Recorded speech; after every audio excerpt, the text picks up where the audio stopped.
तो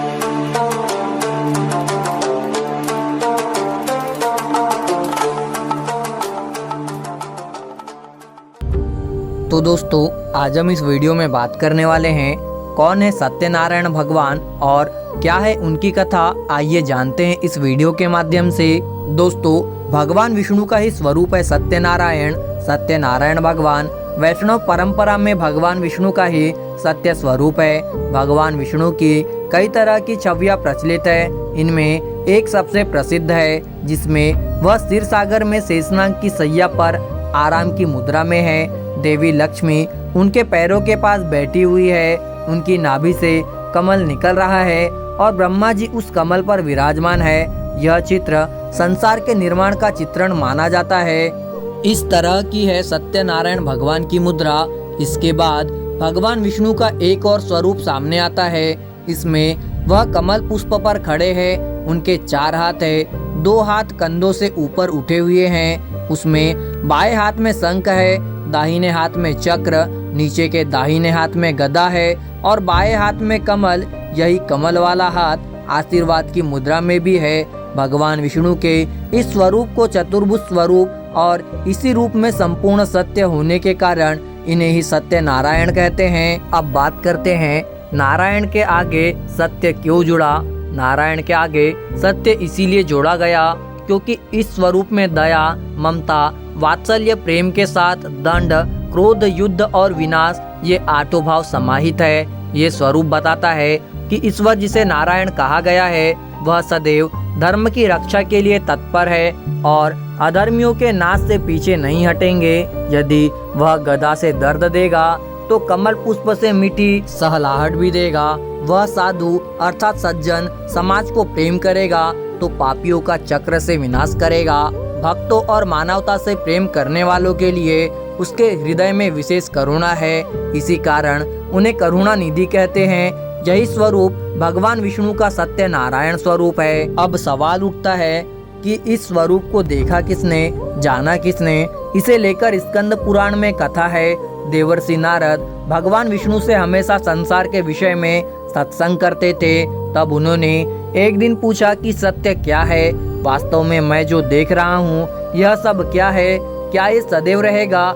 अगर नहीं रहेगा तो कब नष्ट हो जाएगा? फिर उन्होंने पूछा कि मैं कौन हूँ और आखिरी में पूछा आप कौन हैं? नारद मुनि ने किया था प्रश्न।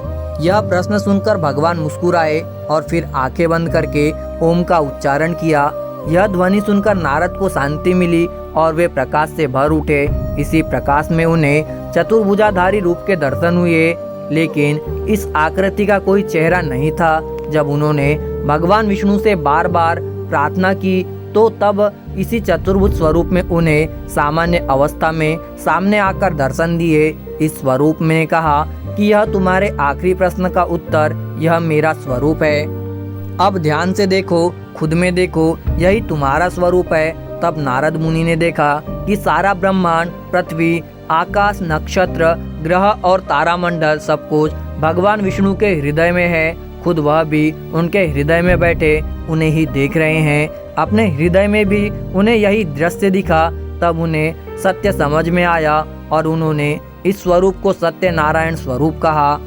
स्कंद पुराण के ही रेवा खंड में यह दृश्य बहुत संक्षेप में संकलित है। विष्णु पुराण और ब्रह्मा पुराण में इस घटना का वर्णन विस्तार से किया गया है। भागवत कथा में भी इसे समाहित किया गया है। श्री सत्यनारायण की कथा स्कंद पुराण के रेवाखंड में ही संकलित है। दरअसल यह कथा सीधे सीधे सत्यनारायण भगवान की नहीं है, बल्कि उनकी कथा कहने का महत्व सुनकर फल पाए लोगों की कथा है। इसमें सूत जी 5 पात्रों, संतानंद, ब्राह्मण, लकड़हारा, राजा उल्कामुख, साधु नाम के बनिए और राजा तुंगध्वज की कहानी संकलित है। कथा की शुरुआत ही यहाँ से होती है कि एक बार शौनक महर्षि सूत से पूछते हैं कि इंसान को इच्छा पूर्ति और उसके बाद स्वर्ग का सुख पाने के लिए अपने जीते जी क्या करना चाहिए। यहाँ पर जवाब में सूत जी भी शौनक ऋषि को एक कहानी सुनाते हैं। महर्षि सूत ऋषि शौनक को बताते हैं कि ऐसा ही सवाल एक बार महर्षि नारद ने भगवान विष्णु से किया था।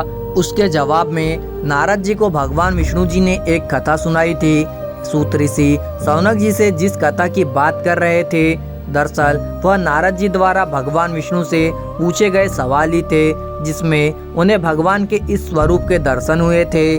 दोस्तों, आपके लिए बहुत मेहनत से पोस्ट लाते हैं, एक लाइक जरूर करें और कमेंट्स करके ज़रूर बताएं कि वीडियो आपको कैसा लगा, और चैनल को सब्सक्राइब जरूर से ही करिएगा।